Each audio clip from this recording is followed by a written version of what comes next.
राधे राधे। मेरे चैनल में आप सबका स्वागत है। आइए आज हम गुनाहों के देवता का 20वां पार्ट सुनते हैं। कहानी के पिछले भाग में हमने सुना कि गेसु सुधा से मिलने उसके घर आई है, मगर सुधा अपने ससुराल में होती है। गेसु चंदर से मिलती है और अनजाने में ही चंदर का इतिहास कुरेद देती है। चंदर उसकी बातें सुनकर व्याकुल हो उठता है। उसके आगे हमने सुना कि पम्मी लखनऊ निकल जाती है। अब आगे गर्मियों की छुट्टियां हो गई थी और चंद्र छुट्टियां बिताने दिल्ली गया था।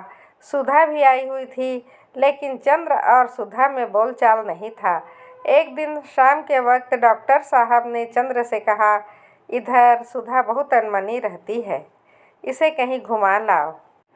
चंदर बहुत मुश्किल से राजी हुआ। दोनों पहले कनॉट प्लेस पहुँचे।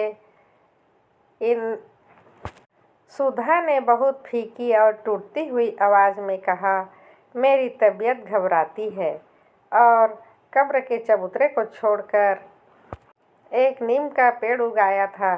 चबूतरे के 2-3 पत्थर गिर गए थे और 4-5 नीम के पेड़ लगे थे, और कब्र के पत्थर के पास एक चिराग बुझा हुआ पड़ा था और कई सूखी हुई फूल मालाएं हवा से उड़कर कब्र के नीचे गिर गई थी। कब्र के आसपास ढेरों नीम के तिनके और सूखे हुए नीम के फूल जमा थे। सुधा जाकर चबूतरा पर बैठ गई और दूर दूर तक सन्नाटा था। ना आदमी ना आदमजात, सिर्फ गोधूली के लस्ती में झोंकों में नीम चरमरा उठते थे। चंदर आकर सुधा के दूसरी ओर बैठ गया। चबूतरे पर इस ओर सुधा और दूसरे ओर चंदर। बीच में क्या नीरव शांति थी। सुधा थोड़ी देर बाद मुड़ी और चंदर की ओर देखा। चंदर एकटक कब्र को देख रहा था। सुधा ने एक सूखा हार उठाया और चंदर पर फेंक कर कहा, चंदर, क्या मुझे हमेशा इसी भयानक नरक में रखोगे? क्या सचमुच हमेशा के लिए मैंने तुम्हारा प्यार खो दिया है? मेरा प्यार? मेरा प्यार? अच्छी याद दिलाई तुमने। आज मैं प्यार में विश्वास नहीं करता। यह कहूँ कि प्यार के उस रूप में विश्वास नहीं करता। फिर उस समय मेरे मन में प्यार का मतलब त्याग, कल्पना, आदर्श आज मैं समझ चुका हूँ। यह सब झूठी बातें हैं, खोखले सपने हैं। तब मैं आज विश्वास करता हूँ कि प्यार के माने सिर्फ एक है, शरीर का संबंध। कम से कम औरत के लिए तो वही। औरत बड़ी बातें करेगी, आत्मा, पुनर्जन्म, प्रयोग का मिलन, लेकिन उसके सिद्धि सिर्फ शरीर में है, और वह प्यार की मंजिलें पार कर पुरुष को अंत में एक ही चीज़ देती है, अपना शरीर। मैं तब यही विश्वास करता हूँ सुधा, कि वही औरत मुझे प्यार करती है जो शरीर मुझे दे सकती है। बस, इसके अलावा प्यार का कोई रूप अब मेरे भाग्य में नहीं। चंद्र की आंखों में कुछ कसक रहा था। उसने सुधा की ओर मुड़कर कहा, अगर मैं स्नेह का प्रमाण मांगूं तो? दांत पीसकर चंद्र बोला, अगर तुमसे तुम्हारा शरीर मांगूं तो? चंद्र! सुधा चीख कर पीछे हट गई। चंद्र उठा और पागलों की तरह उसने सुधा को पकड़ लिया। यहाँ कोई नहीं है सिवाय इस कब्र के। तुम क्या कर सकती हो? बहुत दिन से मन में आग सुलग रही है। तुम्हें बर्बाद कर दूं तो मन की नारकीय वेदना बुझ जाए। बोलो। चंदर। सुधा सहमी पथराई आवाज़ में बोली, मैं किसी की पत्नी हूँ। ये जन्म उनका है, ये मांग का सिंदूर उनका है, ये शरीर का श्रृंगार उनका है। मेरा गला घोंटकर मार डालो, मैंने तुम्हें बहुत तकलीफ दी है, लेकिन चंद्र हंसा और सुधा को छोड़ दिया। मैं तुमसे मजाक कर रहा था। तुम्हारे जूठे तन में रखा ही क्या है? तुम जानवर हो गए हो। आज मैं कितनी शर्मिंदा हूँ। इसमें मेरा कसूर है चंद्र। मैं अपने को दंड दूंगी। चंदर, मैं जाऊंगी, लेकिन तुम्हें इंसान बनना पड़ेगा। चंदर और सुधा ने अपना सर एक टूटे हुए खंभे पर पटका। चंदर की आंख खुल गई। वो थोड़ी देर तक सपने पर सोचता रहा, फिर उठा। बहुत अजब सा मन था उसका, बहुत पराजित, खोया हुआ सा। उसके मन में ख्याल आया कि किसी मनोरंजन में जाकर अपने को डुबो दे। बहुत दिनों से उसने सिनेमा नहीं देखा था। उन दिनों बेर्नार्ड शो का सीजर और क्लियोपेट्रा लगा हुआ था। उसने सोचा कि पम्मी की मित्रता का परिपाक सिनेमा में हुआ था, उसका अंत भी अब सिनेमा देखकर मनाएगा। उसने कपड़े पहने। 4 से मैच नहीं था और वक्त हो रहा था। कपड़े पहनकर वह शीशा के सामने जाकर बाल संवारने लगा। उसे लगा शीशे में पड़ती हुई उसकी छाया उससे कुछ भिन्न है। उसने उसे गौर से देखा। छाया रहस्यमयी ढंग से मुस्कुरा रही थी।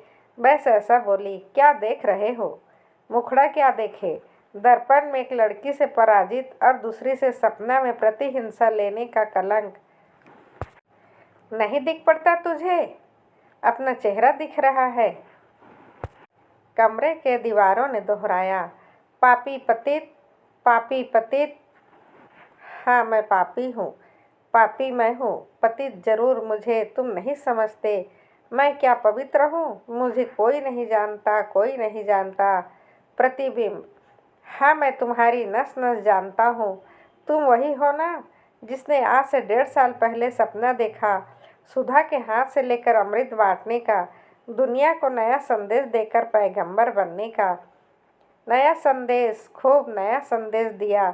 मसीहा, पम्मी, बिनती, सुधा, कुछ और छोकरी बटोले। चरित्रहीन, मैंने किसी को नहीं छोड़ा। वो मेरी जिंदगी में आए, अपने आप आए, जो चला आया, शाबाश। और जब नहीं बांध पाए तो सुधा से जी भरकर बदला निकाल रहा है। वह मर रही है और तुम उस पर नमक छिड़कने से बात नहीं आए। आज उसे सपने में भ्रष्ट करने का सपना देखकर अपने पलकों को देव मंदिर की तरह पवित्र बना लिया तूने। कितनी उन्नति की है तेरी आत्मा। आपने इधर तो आ, मेरा हाथ, तेरा हाथ चूम लूं। चुप रहो, मैं पागल हो जाऊंगा। चंद्र सहसा बहुत शांत हो गया, एक ऐसे भोले बच्चे की तरह जिसने अपराध कम किया लेकिन जिससे नुकसान ज़्यादा हो गया था और जिसे डांट बहुत पड़ी थी। अपने अपराध की चेतना से वह बोल नहीं पाता था, पर अपना सर अपने ऊपर उतार लेता था। वहाँ एक ऐसा सन्नाटा था जो न किसी को आने के लिए आमंत्रित कर सकता था, न किसी को जाने से रोक सकता था।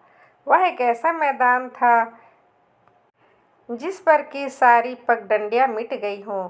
एक ऐसी डाल थी जिस पर के सारे फूल झड़ गए हों, सारे घोंसले उजड़ गए हों। मन में एक असीम कुंठा और वेदना थी। इसी मनः स्थिति में गेसू ने उसे एक दिन बुलाया।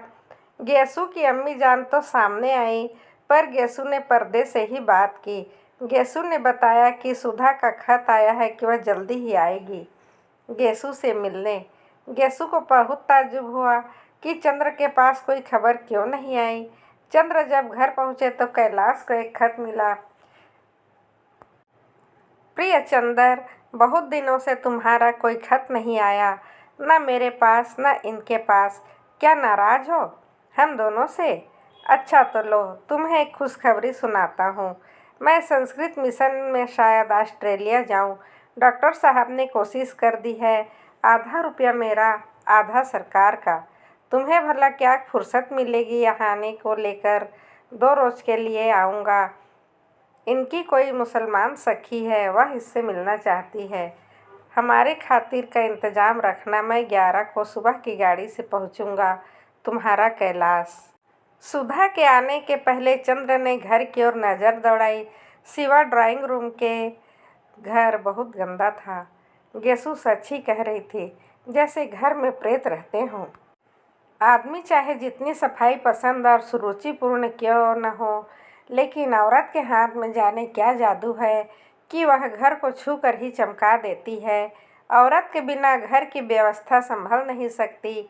सुधा और बिनती कोई भी नहीं थी और 3 ही महीने में बंगले का रूप बिगड़ गया था। उसने सारा बंगला साफ कराया। हालांकि 2 ही दिन के लिए सुधा और कैलाश आ रहे थे, लेकिन उसने इस तरह बंगले की सफाई कराई जैसे कोई नया समारोह होने वाला हो। सुधा का कमरा बहुत सजा दिया था। सुधा की छत पर ही 2 पलंग डलवाई थी, लेकिन इन सब इंतजामों के पीछे उतनी ही निष्क्रिय भावहीनता थी जैसे कि वह होटल का मैनेजर हो और 2 आगंतुक का इंतजाम कर रहा हो। मानसून के दिनों में अगर कभी किसी ने गौर किया हो तो बारिश होने के पहले ही हवा में एक नमी, पत्तियों पर एक हरियाली और मन में एक उमंग सी छा जाती है। आसमान का रंग बदला जाता है, रिमझिम आने वाली है। जब बादल बहुत नज़दीक आ जाते हैं तो बूंदें पड़ने के पहले ही दूर पर गिरती हुई बूंद की आवाज़ वातावरण पर छा जाती है, जिसे ध्रुवा कहते हैं। ज्यों-ज्यों सुधा के आने का दिन नज़दीक आ रहा था, चंद्र के मन में हवाएं करवटें बदलने लगी थी।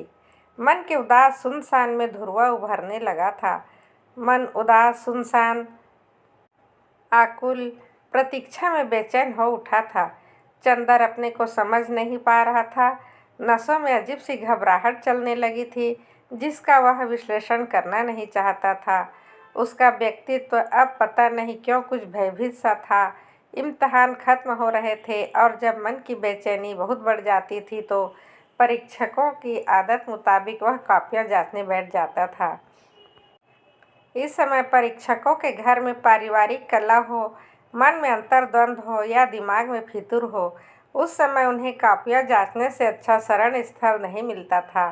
अपने जीवन की परीक्षा में फेल हो जाने की खीज उतारने के लिए लड़कों को फेल करने के अलावा कोई अच्छा रास्ता है ही नहीं। चंदर जब बेहद दुखी होता तो वह भी कॉपियाँ जांचता। जो दिन सुबह सुबह आ रही थी उस रात को तो चंद्र का मन बिल्कुल बेकाबू सा हो गया लगता था, जैसे उसने सोने विचारने से ही इनकार कर दिया हो। उस दिन चंद्र एक क्षण के लिए भी अकेला न रहकर भीड़ भाड़ में खो जाना चाहता था। सुबह गंगा नहाने गया और शाम होने तक वहीं खड़ा खड़ा रह गया। अब सुधा के आने में मुश्किल से 12 घंटे की देर थी। उसकी तबीयत बहुत घबराने लगी थी और वह बिसरिया के काव्य संग्रह में डूब गया। उन सड़े हुए गीतों में ही अपने को भुलाने की कोशिश करने लगा और अंत में उसने अपने को इतना थका डाला कि 3 बजे का अलार्म लगाकर वह सो गया। सुधा की गाड़ी 4:30 बजे आई थी। अब वह जगह तो रात अपने मखमली पंख पसारे नींद में डूबी हुई दुनिया पर शांति का आशीर्वाद खेल रही थी, बिखेर रही थी। ठंडे हवा के झोंके लहरा रहे थे, पवित्रता छाई हुई थी। वह पछुआ के झोंके थे। ब्रह्म मुहूर्त में प्राचीनाओं ने जो रहस्य पाया, धीरे धीरे चंद्र की आंखों के सामने खुलने से लगा। उसे लगा जैसे वह उसके व्यक्तित्व की नई सुबह है। एक बड़ा शांत सा संगीत उसकी पलकों पर ओस की तरह थिरकने लगा। क्षितिज के पास एक बड़ा सा सितारा जगमगा रहा था। चंद्र को लगा जैसे यह उसके प्यार का सितारा है, जो जाने किस अज्ञात पाताल में डूब गया था, रात से फिर उग आया है। उसने एक अंधविश्वासी भोले बच्चे की तरह सितारे को हाथ जोड़कर कहा, मेरी कंचन जैसी सुधा रानी के प्यार, तुम कहाँ खो गए थे? तुम मेरे सामने नहीं रहे। मैं जाने किन तूफानों में उलझा रहा। मेरी आत्मा में सारी गुरुता सुधा के प्यार की थी, उसे मैंने खो दिया।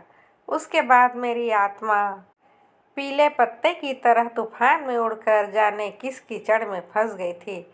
तुम मेरे सुधा के प्यार होना, मैंने तुम्हें सुधा की भोली आंखों में जगमगाते हुए देखा था। वेद मंत्र जैसे इस पवित्र सुबह में आज फिर मेरे पर लिपटे तन को अमृत धन आए हो। विश्वास दिलाता हूँ कि आज सुधा के चरणों पर अपने जीवन के सारे गुनाहों को चढ़ाकर हमेशा के लिए क्षमा मांग लूँगा। लेकिन मेरी सांसों के साथ सुधा मुझे क्षमा कर देगी ना? और विचित्र से भावावेश और पलक से उसकी आंखों में आंसू आ गए। उसे याद आया कि एक दिन सुधा ने उसकी हथेलियों को होठों से लगाकर कहा था, आज तुम सुधा के स्पर्श से पवित्र हो गए हो।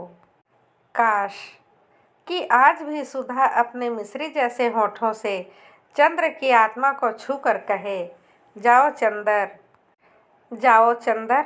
अभी तक